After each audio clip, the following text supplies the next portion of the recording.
Guy, il y a 5 mois, lors de la célébration du centenaire de Franc-Fanon, Ousmane Sonko nous a délivré un discours mémorable. loolu la ñu jël tëxañ ko ci livre bi traduire ko ci ñetti langue français wolof ak anglais.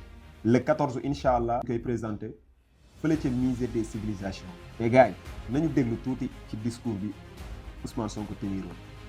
Je vous souhaite la bienvenue au Sénégal, terre africaine de dialogue, de dignité et de résistance. Dal leen ak jàmm, bienvenue en paix, en vérité et en mission. Il y a 100 ans, en 1925, naissait à Fort-de-France un enfant auquel nul n'aurait pu prédire un destin si singulier. Frantz Fanon n'a vécu que 36 années, mais 36 années d'une intensité telle que le monde n'a pas encore fini d'en recevoir la secousse.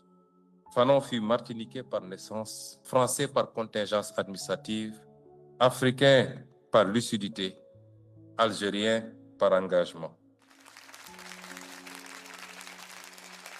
Et enfin, citoyen d'une humanité qu'il voulait reconstruire depuis ses ruines. C'est pourquoi, pour Fanon, la libération n'est pas un événement politique, c'est un processus thérapeutique. C'est un travail de désintoxication mentale. C'est la rééducation d'un peuple blessé pour qu'il cesse enfin de douter de lui-même. Il écrivait avec une lucidité qui glace encore aujourd'hui. Fanon nous a appris qu'une indépendance qui ne libère pas les consciences n'est qu'un décor renouvelé. Et regardons-nous en face, cela n'a jamais été aussi vrai.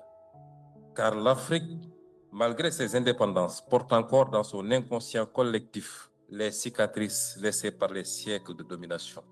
La peur de désobéir, la tentation de chercher la validation extérieure, la croyance que le savoir légitime est toujours celui qui vient d'ailleurs, comme disait Cheikh Anta Diop.